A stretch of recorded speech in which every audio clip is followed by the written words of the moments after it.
our beloved Nelson Rolihlahla Mandela, the founding president of our democratic nation, has departed.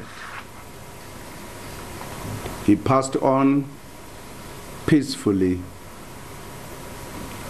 in the company of his family around 2050 on the 5th of December 2013. He is now resting. He is now at peace. I'm Brett Baer, and this is a Fox News alert. Former South African president and anti-apartheid revolutionary hero Nelson Mandela has died at his Johannesburg home. As you take a live look outside his home, he was 95 years old. His life, a remarkable inspiration to millions around the world. He spent 27 years in jail, vowing to fight oppression, never giving up, never knowing he would get out of jail. Then when he finally did, he became president of that nation that had imprisoned him, vowing to love those who hated him, eventually sharing the Nobel Peace Prize with the man who once was his oppressor, who helped him end apartheid. President Obama spoke about Mandela shortly after the world received the news. He achieved more than could be expected of any man. And today he's gone home. And we've lost one of the most influential, courageous, and profoundly good human beings that any of us will share time with on this earth. He no longer belongs to us. He belongs to the ages. Senior Foreign Affairs correspondent Greg Palcott with a look back at Mandela's extraordinary life. Nelson Mandela was the symbol of the struggle in South Africa. For many South Africans and others around the world, he was a sign that one brave man can make a difference. Never and never again shall it be that this beautiful land will again experience the oppression of one by another. The South Africa of Mandela's youth was marked by the oppression of blacks by the government system known as apartheid. As a young black lawyer, unusual in those days, he favored peaceful protest. But a clash in 1960 changed all that. Dozens of unarmed protesters were killed by white police. There are many people who feel that it is useless and futile for us to continue talking peace and non-violence. Mandela led a campaign of violent sabotage with the now banned African National Congress. He was captured in 1962 and sentenced to life behind bars. Robben Island Prison off of Cape Town was the scene of Mandela's long, isolated confinement, a place where the government tried to break him, a place to which he would return years later as a free man. During his years of imprisonment, the battle against apartheid raged. The world responded with sanctions and protest. Mandela became the face of that cause. On February 11, 1990, after 27 years in prison, the government relented and Nelson Mandela walked free. I stand here before you not as a prophet, but as a humble servant of you, the people. Expectations were high as the turbulent transition to democracy was made. With apartheid abolished in 1994, South Africa went to the polls for its first free, fully representative election. And Nelson Mandela became president. This is, for all South Africans, an unforgettable occasion. His championing of South Africa's victory in the 1995 World Cup of Rugby, long a white sport, was a sign of how President Mandela tried to bring whites and blacks together. After 5 years in office, Mandela stepped down, but continued his work for the people through charities. And he continued to be the man every world leader wanted to meet. As for his personal life, after a divorce from his controversial wife Winnie, he remarried at the age of 80 Graça Machel, the widow of the former president of Mozambique. In 2009, he voted for what would be the last time. But even the new president, Jacob Zuma, could never match the long-lasting charisma and popularity of Nelson Mandela. his spirit, sacrifice, and legacy will live on. The last few years have been very difficult for Nelson Mandela as illness sapped the strength from his body. But in fact, his spirit does live on, and we saw it earlier this year as we stood outside the Pretoria Hospital and watched as the waves of South Africans came up to the gate and wished for their leader to feel better, wished for their leader to go to another place, a happier place, a place with less pain and less suffering. And remembering this first Black South African president, this global icon, this symbol of anti-apartheid, this symbol of freedom that is so close to them. And we expect to see much more of that in South Africa and around the world in the next couple of days, Brett. Greg Palcott live in London. Greg, thank you. Fox News producer Paul Tilsley is in Johannesburg, joining us by phone now. He was outside Mandela's home when the announcement was made. Hello, Paul. First, set the scene for us there when that announcement came down. Indeed, Brett. Crowds started to gather outside Nelson Mandela's home long before President Zuma's announcement that he passed on. One man came along to lay flowers outside the house, and he told me he'd been phoned by a family member who worked inside the house to say he had died. There was a deep quiet as other journalists started to arrive and set up their equipment. Now, here, Brett, it's in the middle of the night. It's after midnight. But I have managed to speak to a few people around Nelson Mandela's house to ask them about their feelings. They're all, without exception, in deep shock. Some are in tears.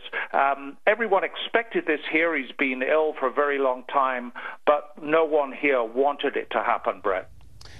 You know, 8 years ago, Paul, I've been told that you were asked to be his personal videographer, Nelson Mandela, and you have some anecdotes of his life. Yeah, even the beginning of the relationship was quite amusing. I've been working for American networks for quite a long time, and so I'd interviewed him a few times, and I was working for another client, and I'd just come out of a coal mine, and I didn't think that there was cell phone signal, and the cell phone suddenly rang, and I was surprised, and I answered it, and this guy here said, "Hello, this is Nelson Mandela," and I said something quite rude to him, actually. I said, "Come on, get out of here." And he said, "No, I get a lot of that. This really is Nelson Mandela, and would you please come and help us with the Nelson Mandela Children's Fund to do our videography?" And that's what we've been doing. Funnily enough, I've been inside that house where he sadly passed on this evening. I've been inside that house many times. I actually was there for what is widely regarded as his last large media event. It was just after the World Cup ceremony in 2010, and he was still very bright there. I reintroduced him to my son. I said, this is Mr. Mandela, this is my son Lebo, and he said, "I know exactly it's Lebo, Paul. Please just carry on taking your pictures, have a great time." He was a very sharp man right to the end, and he will be greatly missed in South Africa. And Paul, finally, the logistics here. There will be, of course, memorial service and a funeral, and this nation will mourn the death of a man that they obviously are rallying around tonight. Yeah, I think it's going to be a very difficult time for South Africa the next couple of weeks. They say it could take up to 2 weeks for the event to come to its natural conclusion. There will first, if the schedule is followed, be a lying in state by the Union Buildings, the official seat of the country here in Pretoria, about 40 miles from here. And the first day will be only for diplomats and foreign heads of state. But then the next 2 days will be very challenging for the security authorities because everybody will want to say goodbye to Nelson Mandela.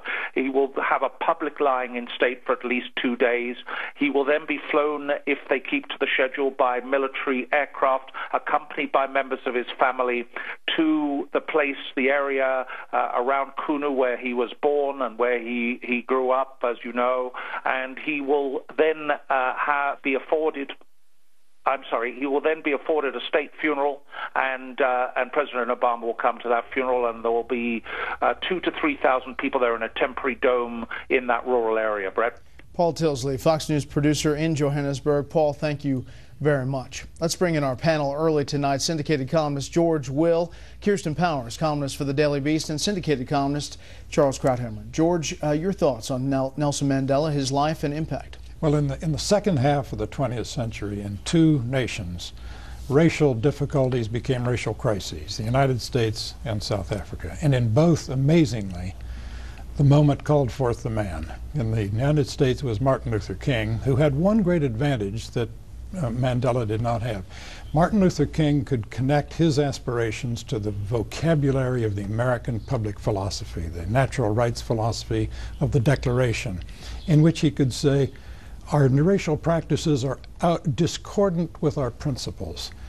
Mandela didn't have quite that to fall back upon, which makes his achievement particularly remarkable, because what could have been Algeria, that a simmering war of savagery, became a peaceful transition in most unpromising circumstances. Kirsten, you heard President Obama's remarks about Mandela. He has referenced Mandela before many times, says that he's an inspiration to him. You wonder if there are leaders out there like Mandela to be had. Well, anymore. I mean, Mandela's in the category of a Martin Luther King Jr. Those type of people don't come along very often, and there's many remarkable things about him, but in particular, when you consider how he was treated as a captive, and then he comes out, you know, for 18 years of his captivity, he was only allowed to see one person a year for 30 minutes. He was allowed to send, I think, one letter and receive a letter every 6 months. Most of us would have gone crazy, and certainly by the time we left, hated the people who had kept us captive, and yet here he was, this gentle, peaceful man who led a reconciliation process where even the people who perpetrated human rights violations were given amnesty in return for coming clean. Charles. He was remarkable in three ways. The first, as Kirsten just indicated, was the stoicism and the courage that he showed as a captive. That makes him incredibly admirable, but not unique. There are others, prisoners of war, prisoners of conscience, from John McCain to Natan Sharansky, who similarly were heroic in their captivity. What makes him unique is that the two things he did once he rose and became the leader. The first is the reconciliation.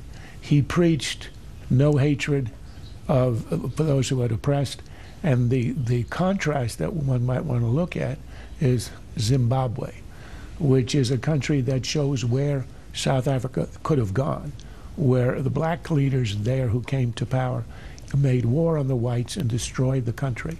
Mandela understood. He took the example of Chile with the Truth and Reconciliation Commission, where anybody who tells the truth about what happened is given amnesty. Nobody ends up in jail.